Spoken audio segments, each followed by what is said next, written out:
This is Sports Center.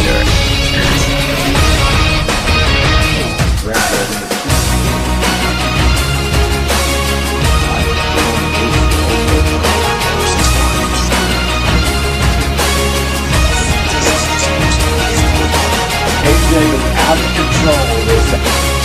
So what we're going to do? Update back on the other side, 5 o'clock out. Thursday.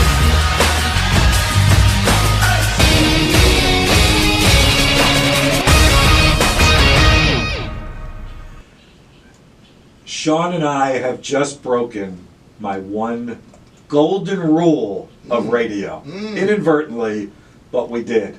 And that's don't waste the great conversation during the commercials when the audience can't hear you. There was some good conversation. We did. We just did that during the commercial break. And we're going to try and redo it all over again here in the next couple of segments of the Sports House. So I'm excited about it. Nathan Aune joins us from the Richmond Kickers. We're certainly going to talk some Kickers. They got a big match coming up against Forward Madison FC this Saturday night at City Stadium. We'll tell you a little bit more about that as we move along. Thank you so much for coming in the studio. I think we're as excited about having you in the studio as you are about being here, so welcome. Yeah, thank you. It's been really awesome to see everything behind the scenes and watch you guys do your thing, and here to talk some sports, talk some Kickers. It's going to be great. He's going after our jobs. He is. AJ, AJ behind the glass. He's going after his job too. Yep, or whatever. All right, let's start with on the Kickers front.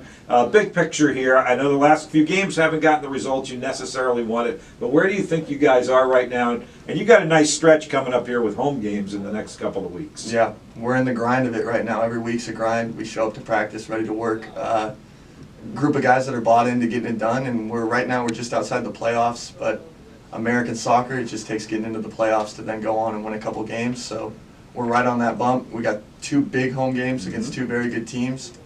We have the best home fans in the league, and so we're looking to ride off that and get some big points this Saturday and Wednesday coming up. How much do you feel that, the home ton. field advantage? Yeah. I feel it like when you're playing, it feels right, it feels normal. You're playing your sport environment. But when I go on the road and I experience the opposite, when there's not those fans, that's when it really amplifies, like, okay, there's a huge difference in playing at City Stadium. And I think about that as, like, opposing teams coming to City Stadium.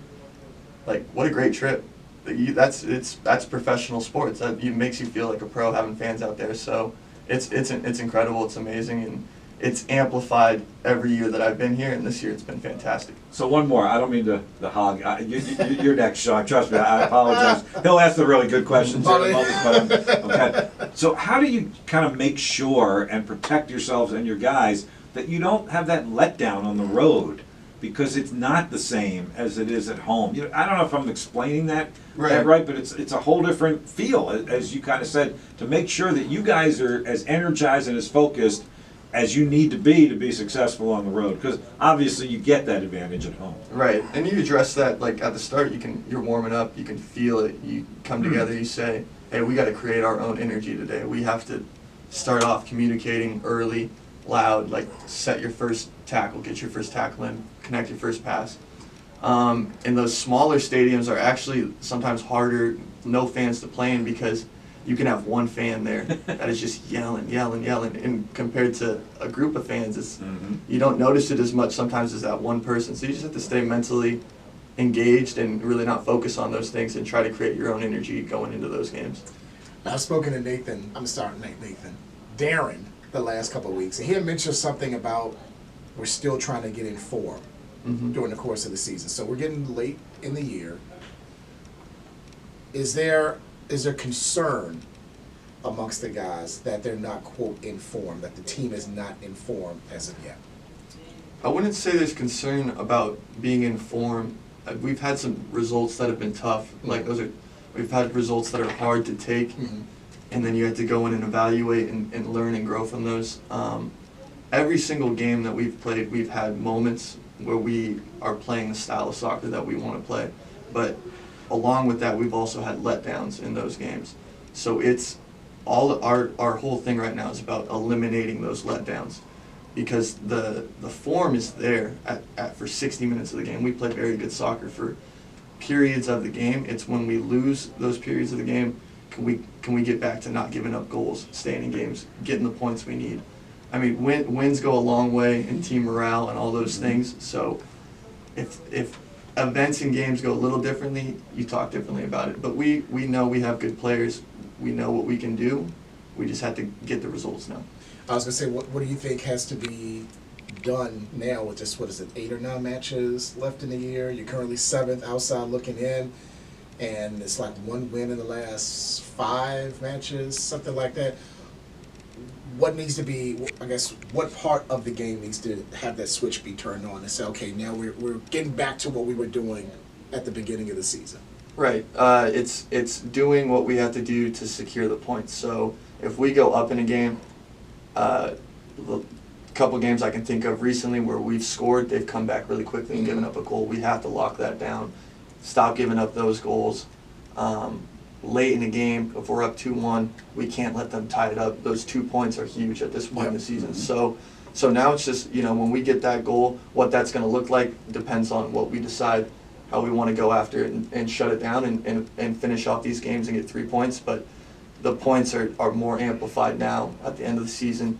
We're looking for a playoff spot, and everybody else is as well. Yeah, the Lexington game Saturday when you were up, and I think there was one recently you were up in stoppage time, and they gave up the goal. Well, yeah, we gave up a late goal at home against Charlotte, up 2-1, and then this past weekend against the run of play. Not a goal where you're feeling comfortable. We should. And then in Lexington we gave up an own goal that's unlucky. I mean, there's not much you can look at and say we can do this differently. That's not going to happen again. I mean, it's unlucky, but it's a time of the season where unlucky is not going to cut it. Right. We got to get the crucial points. He's Nathan Aune of the Richmond Kickers in studio with us on the Sports Huddle this afternoon. Sean mentioned Darren Sawatsky, head coach of the Kickers. We love having him on as a guest. How would you describe him as a player, as your coach? Yeah, I've known Darren for 6 years now, probably. I played for him when I was in college with the Sounders 23s. So he's very emotional, very energetic, and I would say the one word I would use to describe Darren is a competitor. Like, you're gonna have a hard time finding someone that wants to win or go out there and compete more than him. So I feed off that. The guys feed off that, and I would say, yeah, competitor. It's certainly what we hear when he talks with us, right, Sean? No question. On the air. That Thursday when he guaranteed a win. Yeah, he did. That one y'all week came here. through. Yeah. I was like, guaranteed. Yeah, he did. I love that. He did, absolutely. Tough to do this, but try anyway here. Self-critique your season, individually. We've talked about the team. How do you think you've hopefully progressed during the course of the year? Yeah, self-critique my season. So this is my 3rd year. Yeah. Each year I would say my role has expanded within the team. This year I've been a starter and started every single game. My critique for myself this season would be in those moments of games where we feel it start to slip away. As a leader of the team, how can I grab the team, get them back together, and we shut it down. We don't let that goal happen. So that would be my critique and what I'm working on. But this season has been a lot of news and a lot of firsts for me. So it's been a good year, and we're hoping to build off of it. All right, we got to talk about Saturday's match, Forward Madison, right? Yep. For those who don't know, and I think I touched on it briefly on my sportscast on CBS 6 weekends. No. Way to slide over this. So now you're learning something there. Always slide in, always be shameless plug, promos, always slide them in wherever you can. If you don't promote your own brand, nobody Right, who's going to do there it? you Right, go. okay. The trophy, the side trophy Oh, that goes yeah. to the winner. Yeah. The Henny The Henny Trophy. Derby.